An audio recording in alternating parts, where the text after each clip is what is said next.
Kun sagantaa BBC Afaan Oromooti. Nu waliin tura.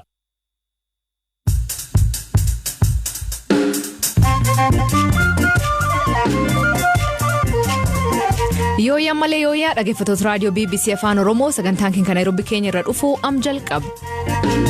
Kophee irra keessatti sababoota waraanii naannoo Tigraay baay'eef tokko jiraatonni loltoota haleeluu jedhan.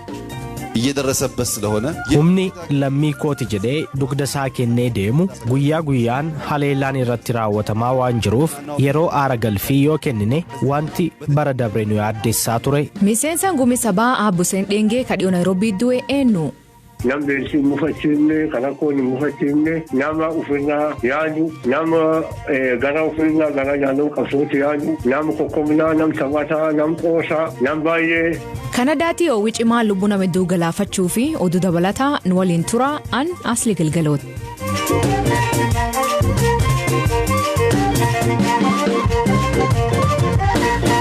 Dhaggeeffattootteen oduuteen jalqabaanii mootummaan Itoophiyaa murteen loltoota magaalaa Maqalee keessa baasu murtoo siyaasaa malee dhimma waraanaa miti jedhe. Humni Tigraay ammoo magaalaa Maqalee fi bakkeewwan biroo waraanaan injifachuun qabachuu himaa jira. Gaafa humnoonni Tigraay magaalaa guddittii naannichaa qabachuun ibsame mootummaan Itoophiyaa ammoo dhukaasa dhaabuu gamtokkoon labsuun ni yaadatama. Ministeerri muummee Itoophiyaa Abiy Ahmed ibsa kennaniin raayyaan ittisa biyyaa achi akka ba'uu fi murtee dabree akkanaan hima. ወገኔ ብሎ ጀርባውን ሰጥቶ የሚሄደው ኃይልም በየቀኑ ጥቃት እየደረሰበት ስለሆነ humni lammii kooti jedhee dugda isaa kennee deemu guyyaa guyyaan haleellaan irratti raawwatamaa waan jiruuf yeroo aara galfii yoo kennine wanti bara dabre nu yaaddeessaa ture har'a nu yaaddeessu. Misaa'ilaa fi meeshaalee keenya baasneerra akka kaleessaatti dhimmi ittiin sodaannu hin jiru. Dabalataan ammoo haala amma jiruun wanti ganna kanatti dursa itti kenninuuf dhimmi biraa waan jiruuf maallaqa humna namaa fi hidhannoo keenyas qusannee gara dhimma ijoo ta'etti yoo xiyyeeffanne wayya jechuuni.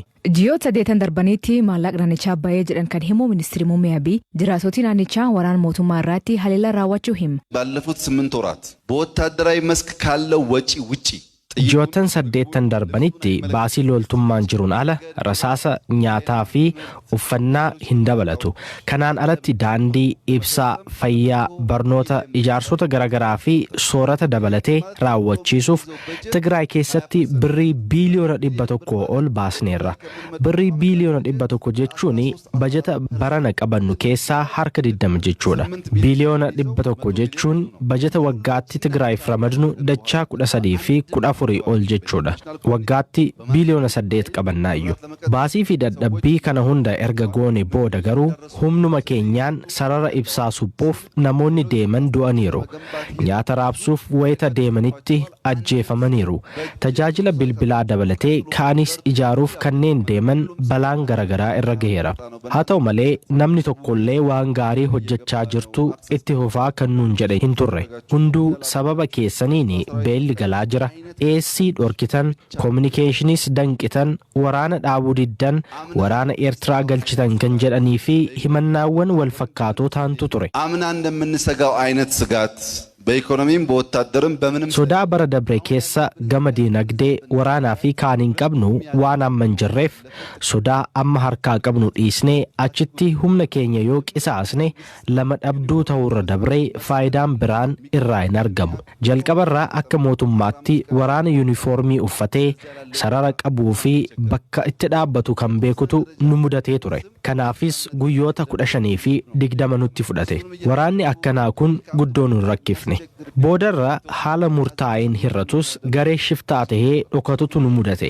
Haala teessuma lafaan kan rakkisu ta'us barbaadnee muraasas qabnee garii ammoo tarkaanfii irratti fudhannee turre. Kana gochuufis teknoolojii fayyadamuu dandeenye turre. Lolli amma jiru garuu jijjirameera. Waraanni amma jiru mandara kamiyyuu loltuun yogguu deemu nyaapha tokkollee hin argu. Ummata callaa argata. Loltuun achi gale lakkoofsi isaa yoo bicuu ta'e diinni tokkollee hin jiru jechuun keessa dabree otoo hin deemin dugda duubaan namoonni baay'atanii weeraruun gajaraa fi kilaashaan haleelu. ሰዎች ወረውት በክላሽም በገጀራም ይጨፈጭፉታል።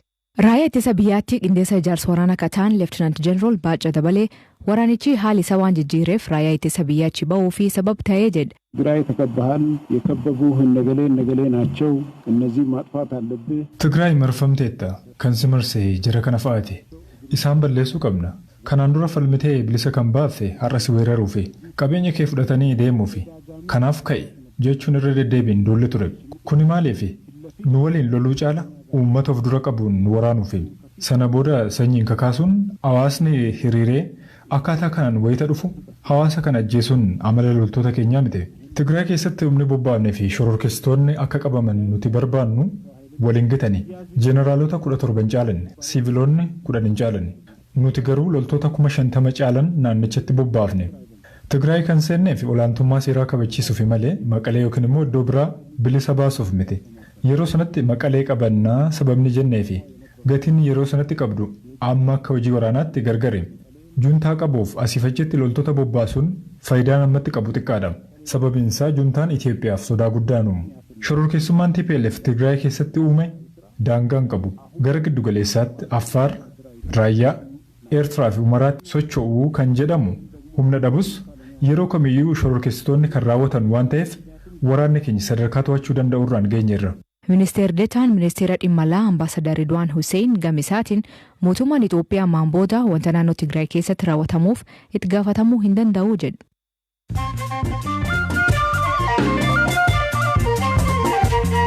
Dhaggeeffattootni amma oduu gabaabaa addunyaa isanii dhiyeessaa jalqabaanii Kanadaatti eegi jimaataa hoowwi cimaan lubbuu namoota 130 ol galaafachuu himan. Asiin dura qilleensi biyyattii digirii seentigireedii 45 dabreen beekama amma immoo 49 ta'uu ibsan. Bulchaan Raashiyaa Vladimir Putin UK fi US'n waraana isaaniitiin nutti tuquu jirtii jechuun aarii qaban ibsa. Waraanni addunyaa sadaffaan ka'uu hin danda'u garuu biyyoonni kun buufata waraanaa dhaatu Ukraine jirtu dhaabbachuu yaaltee jedha. Putin biyyooti tuniin lafteennatti waan barbaadatteef mo'achuu hin dandeettu jedhu. Ministeerri dinagdee Aljeeriyaa Eyman Ben Abdirahman akka ministeera muummee muudama Eyman ka duraanii durtaa baankii biyyaalessaa ture kufaatii dinagdeetiif aangootti dhufee jedhan.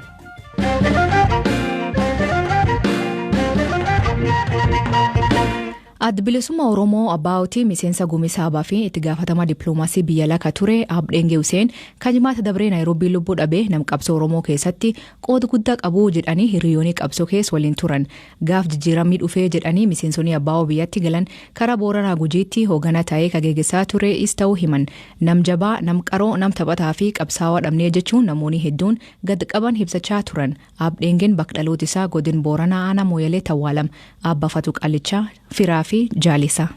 Nama waraana zoonii kibbaa hundeessi keessa sagli tokkoon warra jalqaba qabsoo zoonii kibbaa dhaabu keessa nam tokko gaafa sunirraa jalqabee hoogganaa waraana kanaa gargaraarra ture miseensa gumii sabaa ta'ee ajajoota zoonii kibbaa keessaa tokko ture achirraa ka'ee miseensa gumii sabaa achuma ta'ee achirraa ka'ee hagamma warri wareegamuutti har'a miseensa gumii sabaa yookaan miseensa shanii gumiitti qaama sentiraal koomitee 11 keessaa nam tokko itti gaafata. Dippiloomaasii biyya alaati gaheen isaa gahee gargaraa irra ture bifa gargaraatiin biyyoota gargaraa irratti gara Soomalii, Taanzaaniyaa, Ugaandaa, Saawud Afrikaatti illee nama waan dippiloomaasii kan hojjechaa ture keessaa tokko jecha. Guyyaan lubbuu dhabee namoonni garii balaa konkolaataatiin lubbuu dhabee jedhan kaan ammoo COVID-19 lubbuu dhabee jechaa turan. Erga inni du'ellee waraqaa duusaa jedhanii miidiyaa hawaasaa irratti waraqaa wayii maxxansaa turan. Waggoota dheeraa fi qabsoo keessa waliin turee fi agduu isaa wallaansetti barbaadaa akka ture jaalii isaa Eedin Waaqoo oduun tun dharta'uu hima.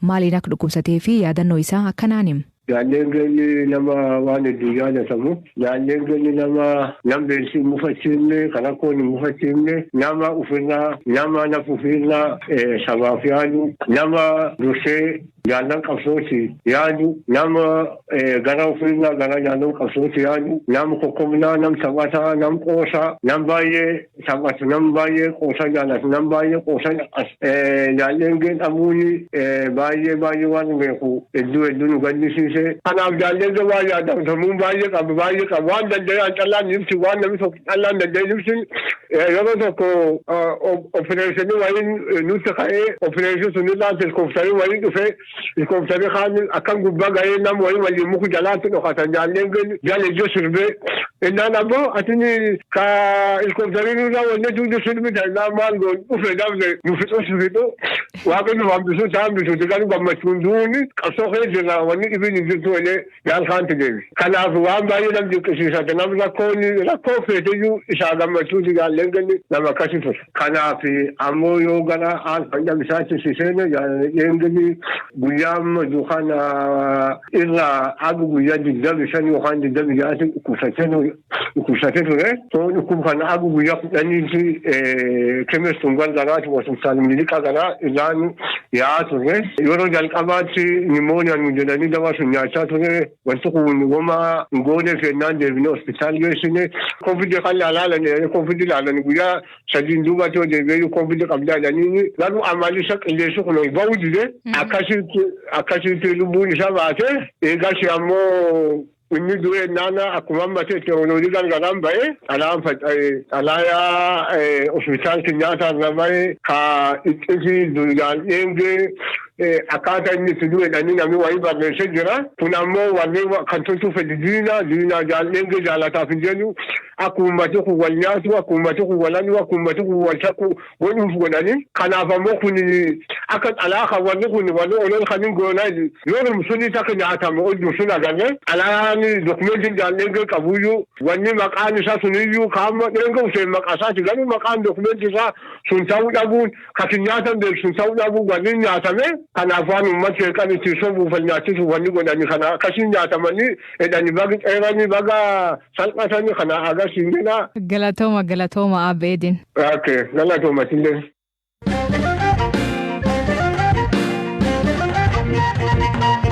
Waggaa dabree ajjecha weellisaa jaalatamaa Hacaaluu Hundeessaa hordofee Itoophiyaatti jeequmsi guddaatti ka'e namoonni hedduun lubbuu dhabanii kan madaanii kagarii ammoo hidhaman ganama awwaalchisaa jeequmsi ka'eenii dargaggoon yeroo san lamee jedhamu qa'ee maatiitti rasaasan dhahame waayilikeen Namaayyoo Ittaanaa amboo qa'ee isaaniitti dargaggoo kan haasofsiise ganam suni maaltu tureen eegala. Gaaf sana ganamaan ka'e ganama erga faazariin na kaase ganama jechuudha. Hacaaluu du'eenaan jedhe Hacaaluu kamiin jedheen Hacaaluu Hundeessaa naan jedhe amanuun dadhabe achi ganama ka'e tanan TV'n naan banu dhugaadha. Achi uffata uffadhee caammaa kee wadhee tanan bahee nyaatas qursii mana hin jenne ijoolleen karaarra jiru achi gara Finfinneetti jedhe ijoolleen nutis gara Finfinneetti deemne achi ganama ergan ka'e garuma mana Hacaaluu safarri nagaa ture iddoo safara Hacaaluu jechuudha. Achi poolisoonni garagalanii dhufanii bukkee qabatanii achiin karaa galakkisaa jedhani. Bakki itti rukutamte eessa? Achuma mana Hacaaluu fuuldura. Maal gootanii jennaan? Yoonnaa sana ijoolleetu dhagaa darbachuu jalqabanii nutis wajjumaan turre kaa ijoollee faana jechuudha achumatti. Kanaaf poolisii wayii duubaan itti fiigee dhufe achumaan garagalee naan ilaalu kana barbaadee naan jedhe garagalee naan ilaalu na rukutee bakka achumatti jechuudha. Achi eegicha sobee tanan jechuudha. Asirraa fuudhee tanan mataa koo irratti dibe akkana rukunne deebisanii jechuudha. Achi ammas ijoolleen dhufanii na kaasanii manatti na galchanii mana isaaniitti jechuudha. Achuma mana Hacaaluu fuulduraadha. Maal kee rukutamte? Jilbaa ol jechuudha. Baay'ee miidhameera moo baay'ee na dhukubaa jira. Kana bichoota wanti miilis gabaabbateera. Inni dakaas jeessoo baay'ee madeesseera miilicha jechuudha. Waan baay'ee madaa sadii baay'ee nyaara jechuudha. Eeguutu geesse eessatti of barte? Achumattuu of bareetanan ture ergan ciisee jechuudha. Waan ta'e na beeleesse waan ta'e na dheebeesse achumaan achiyyuu okaa nyaadheera achumatti ergan ciisee jechuudha. Ergan rukutame okaa nyaadheera bishaan isa xurii dhugeera. Asin ture gaafa jalqabaa jechuudha. Riifara na galchanii guyyaa 12 ergan ciisee riifara na barreessanii gara Tukur Ambassaatti jechuudha. Gara Finfinneetti. Achittis ji'a 1-2 ciisee achi immoo gara kanatti ni erganii gara Ambootti jechuudha. Faayiteetta waan jettu naan jedhanii manattis ji'a 2 ji'a 3 waan ta'een ciisee homaa socho'uu hin danda'u. Xiqqoo ergan ture ji'a 2 ji'a 3 ergan ture na dhukkubee baay'ee jechuudha. Miilchisa jeensuu madeesse jechuudha. Innis na dhukkubee inni lafees gargar kan ba'e innis na dhukkubee. Baay'ee yaalii si barbaachisaa naan jedhu isaan jechuudha. Yaalii gaasii barbaachisaa lafeen baay'ee immoo hin ulfaata naan jedhanii. Sabab kanaa fi barnoota daankutuu kan himu yeroon isaan barumsatti deebi'uu fi hojjetee of gargaaru dubbata. Gambiraatiin albaamii Hacaaluu sadaffaan Maammaliisa jedhu erga gabaarraa dhiyaatee guyyaa muraasan booda chaatii iTunes ka Ameerikaa irratti gara sadarkaa jalqaba jira. Kunatti Oromoo fi milkaa'ina guddaa. Dhaggeeffattootni sagantaan irraa ganuma nu eeggatanii dhaggeeffachuu keessaniif ulfaadha isaniin jedha. Mammaasii galgal hanaa ilmi abbaana baaree gufuteet dheetaa jedha. Hiikan isa isaan biraatti maanii kooment keessatti nu beeksisa. Sagantaa kan qopheesse Elias Mulugeetaa gamte teknikaatiin Oskaar Bunga kaisaniif dhiyeessan Asli Galgalooti agborii isaatti akkana nagaa waaqa kee bulaa oraa bulaa deebana hangafamaan dhan bulaa.